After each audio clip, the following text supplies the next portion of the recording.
बस के इस सफ़र के साथ हमने शुरू की यात्रा अपने गुरुजी के आश्रम नंगली साहब जो कि मेरठ में है। थोड़ी सी बस चली थी कि मैडम को आ गई नींद। मेरठ से करीब 20-25 किलोमीटर पहले हमने रोकी अपनी बस और सब ने मिलकर यहाँ पर किया भोजन, जिसमें मैंने और मेरी वाइफ ने खाई दाल मखनी और बटर रोटी। कभी आपको मौका मिले तो आप भी जरूर जाना, खाना बहुत ही टेस्टी था। मैं बस में बैठ चुका था लेकिन इस लड़की को छोड़कर बहुत अच्छी थी। उसके पीछे जो लोग हैं वो फ़ोटो खिंचवा रहे थे, बुड्ढे बुड्ढे लोग, और यहाँ पर ये बच्चे बच्चे लोग, ये सब फ़ोटो खिंचवा रहे थे। तो मैंने सोचा मैं क्यों पीछे रहूँ। फिर मैंने भी अपनी वाइफ का पकड़ा पर्स और उसका कोट और फिर मैंने खिंचवाई अपनी एक फ़ोटो। और फिर बस में बैठकर हम निकल लिए अपने गुरुजी के आश्रम की ओर। यात्रा का अंत होने ही वाला था, हमारी मंजिल बहुत ही करीब थी और थोड़ी ही देर बाद वो पल आया जब हम पहुंचे अपने गुरुजी के आश्रम।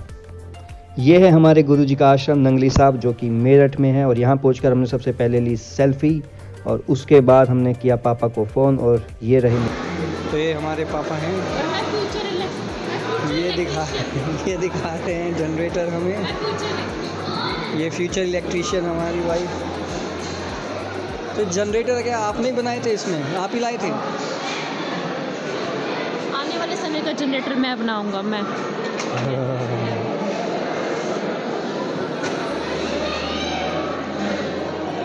ये हमारे यहाँ मंदिर का लंगर हॉल।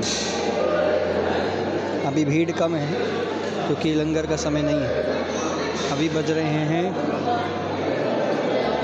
5। कैसा लग रहा है जी?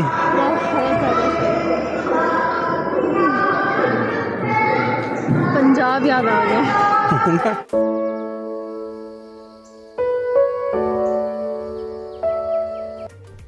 और इसके बाद हमने घूमी नंगली साहब की एक छोटी सी मार्केट। ये मार्केट में बहुत ही बच्चों वाले सामान मिलते हैं, छोटे छोटे, क्योंकि ये इलाका गांव का है। और उसके बाद हम गए सबसे बड़े मंदिर, यहाँ पर हर कोई जाता है जब भी कोई नंगली साहब आता है। तो यहाँ पर हमने किए मंदिर के दर्शन। जैसे कि आप देख सकते हैं यहाँ पर लोग परिक्रमा लगा रहे थे, हम भी उसमें हुए शामिल और हमने भी लगाई परिक्रमा लगाते लगाते हमने देखा इस मंदिर की भव्यता कितनी बड़ी है। पहले ये मंदिर बहुत ही छोटा सा टूटा फूटा सा हुआ करता था। अब यहाँ पर इन्होंने बहुत कुछ चेंज कर दिया है। लोग यहाँ पर देख सकते हैं कि परिक्रमा लगा रहे हैं। परिक्रमा हमने भी लगाई।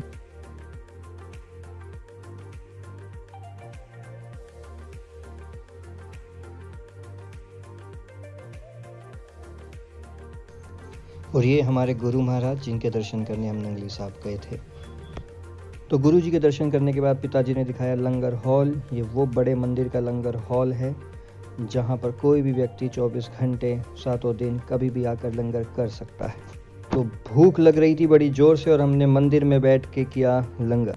तो पेट पूजा करने के बाद मुझे लगी ठंड और यहाँ पर सभी लोगों ने अपने घर के बाहर आग जला रखी थी। तो मौके का फ़ायदा मैंने भी उठाया और मैंने भी वहाँ पर थोड़ी देर के लिए सही लेकिन ठंड को भगाने के लिए सेकी आग, क्योंकि यूपी की ठंड आप जानते हैं। और आग सेकने के बाद हम बैठे मंदिर में रात को करीब 11:30 बजे और हमने यहाँ पर बैठ के अपने गुरुजी के विषय में बहुत कुछ सुना।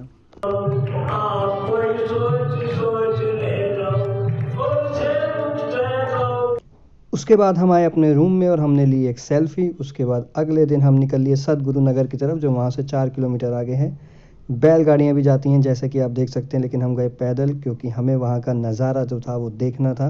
क्योंकि मेरी वाइफ का ये पहला ट्रिप था तो मैंने सोचा कि क्यों ना वो नज़ारा हम पैदल चल चल के देखें। चारों तरफ खेत थे जैसा कि आप देख सकते हैं। तो ये नज़ारा दिल्ली में कहीं देखने को नहीं मिलता। लेकिन एक नज़ारा मुझे वहाँ पे दिखा, मेरा बचपन का प्यार जो था क्रिकेट। फिर मैंने वहाँ बच्चों के साथ खेला क्रिकेट।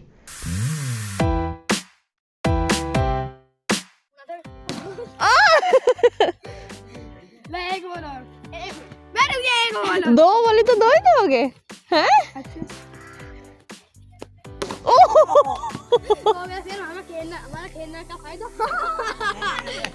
तो क्रिकेट का आनंद लेने के बाद हम चले अपनी मंजिल सतगुरु नगर की तरफ। और बीच में जैसे कि आप देख सकते हैं यहाँ गन्ने के बहुत खेत हैं। यहाँ पर गन्ने ही गन्ने मिलते हैं, जैसा कि आप इस वीडियो में भी देख सकते हैं गन्ने के खेत। तो इसी नज़ारे को देखने के लिए हमने सोचा कि हम पैदल ही जाएंगे, ना कि बैलगाड़ी पर। और ये मेरी वाइफ के बीच में ड्रामे थोड़े से वीडियो बनाने के चक्कर में कि एक पैर से पैर मिला के चलना, एक पैर से पैर, ऐसे चलते रहे तो पहुंच जाते हम 2050 तक।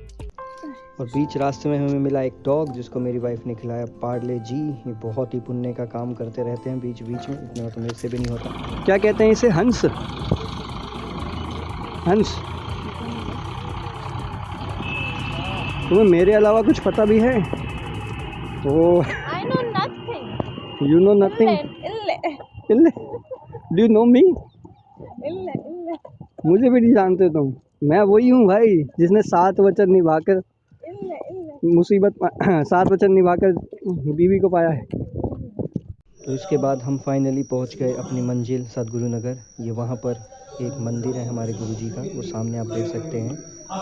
कार खड़ी है हमारे गुरुजी जो इस कार को यूज़ किया करते थे। ये वहाँ का एक बहुत ही बड़ा मंदिर है सदगुरु नगर का। और ये हमारे वो गुरुजी जिनका हमने पहले भी आपको दर्शन कराया था।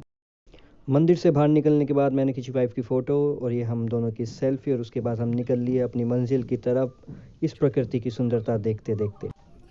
तो वापस आते हुए मेरी वाइफ ने सोचा कि एक गन्ना खाना चाहिए। यहाँ पर एक गन्ने की बड़ी ट्रॉली थी जैसे कि आप देख सकते हैं। तो गांव के ही किसी बच्चे ने हमको एक गन्ना तोड़ के दिया। मैंने कहा था कि गांव के जो घर वो कच्चे होते हैं लेकिन यहाँ के लोगों के दिल पक्के होते हैं।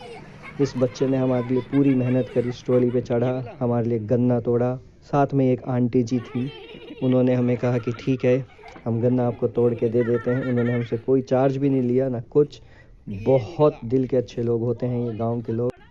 और एक गन्ना मिलने की खुशी आप देख सकते हैं वाइफ के चेहरे पर।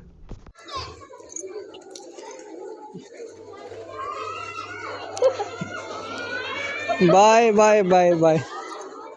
ये मेरी वाइफ गन्ने खाते हुए गन्ना ही खा रही और वो भी स्लो ही रहा। अब आपने गन्ना मोल लिया है, आप ही खाओ इसे। बेटा बस कितना बाय करोगे?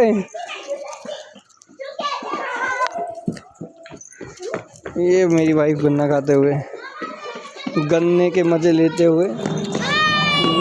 Bye bye.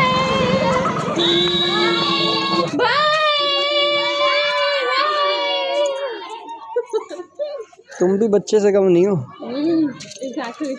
और इसी के साथ हम बस पकड़कर वापस हुए अपने घर के लिए रवाना।